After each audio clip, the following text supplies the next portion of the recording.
আসসালামু আলাইকুম গাইস, দুষ্টু মিষ্টি ফ্যামিলিতে আপনাকে স্বাগতম।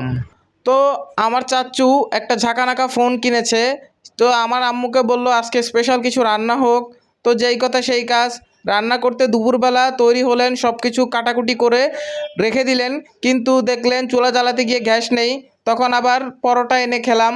তো পরোটা দুপুরবেলা খাবার পরে রাত্রেবেলা যেহেতু গ্যাস চলে এসেছে, তো আম্মু আর দেরি করলেন না, রান্নাবান্নায় নেমে পড়লেন। দেখুন, আমার চাচিমণির দেশের বাড়ি থেকে একটা দেশি মোরগ এনেছিল আমার চাচিমণির আম্মা যান। তো সেটা আমার চাচু আসবে এবং রান্না করবে সেই নিয়তে রেখে দিয়েছিল ফ্রিজে। সেটা আজকে নামানো হলো। সেই দেশি মোরগটা রান্না হচ্ছে, আর রান্না হচ্ছে আমার ঘরে পালা কোয়েল পাখির ডিমের কোরমা। তো ডিমের কোরমা আমার অনেক পছন্দ। তা আম্মু আজকে করতেছে ঝাল কোরমা। এই রান্নাবান্নার মধ্যেই আবার হাজির হয়ে গেল আমার ফুফাতো ভাই। তো আমার ফুফাতো ভাইকে আমি বললাম, আমরা সবাই বললাম যে খেয়ে যা, পোলাও রান্না হয়েছে, স্পেশাল কিছু রান্না হয়েছে আজকে। তো সে বলল না না না, তার বাসায় পাঙ্গাস মাছ রান্না হয়েছে, তার প্রিয় মাছ, এবং পাঙ্গাস মাছ দিয়েই সে ভাত খাবে। গাইস, পাঙ্গাস মাছ কিন্তু আমারও অনেক পছন্দ।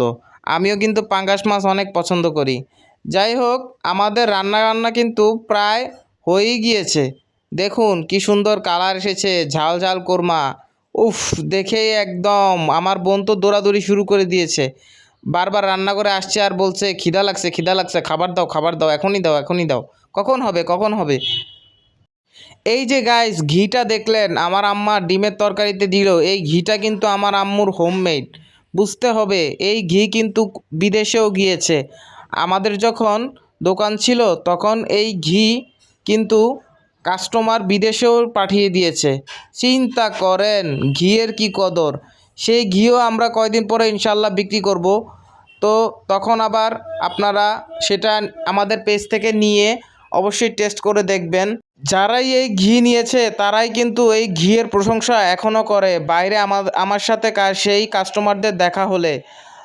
তো এই ঘি দিয়েই কিন্তু রান্না হচ্ছে পোলাও। পোলাও যে সুন্দর একটা স্মেল বের হয়েছে, ওফ, চারিদিকে গ্রানে মো মো করছে। আসলে আমারও কিন্তু একটা ফোন কেনার অনেক ইচ্ছা, কিন্তু আমার চাচ্চু বলেছে ফোন কিনে দিবে। কিন্তু পরবর্তীতে মনে হলো যে ফোন না কিনেই তো ভালো আছি। সুন্দর মতো রাত্রেবেলা ঘুমিয়ে যাই, কোনো টেনশন নেই, মাথা ব্যথা নেই, বারবার ফোন টিপাটিপি নেই, মেসেজে রিপ্লাই নেই, কিছুই নেই। টুকটাক যা কাজ করা লাগে ফোনে সেটা আম্মুর ফোন দিয়েই করি। তো এভাবেই তো যাচ্ছে দিন। দিন কি যাচ্ছে না, দিন কি বসে আছে? তো দেখুন, আমাদের রাত্রের ডিনার কিন্তু তৈরি হয়ে গিয়েছে। এই যে দেখুন, দেশি মোরগের কালারটা এবং ডিমের কোরমা, সাথে রয়েছে সালাদ। অসাধারণ, অসাধারণ। তো যারা যারা দেখছেন তারা কমেন্ট করবেন অবশ্যই যে কার কার বাসায় এরকম অকেশন ছাড়াই হুলস্থুল রান্নাবান্না হয়। আর যারা যারা দেখছেন প্লিজ লাইক করবেন এবং subscribe my channel. Thank you.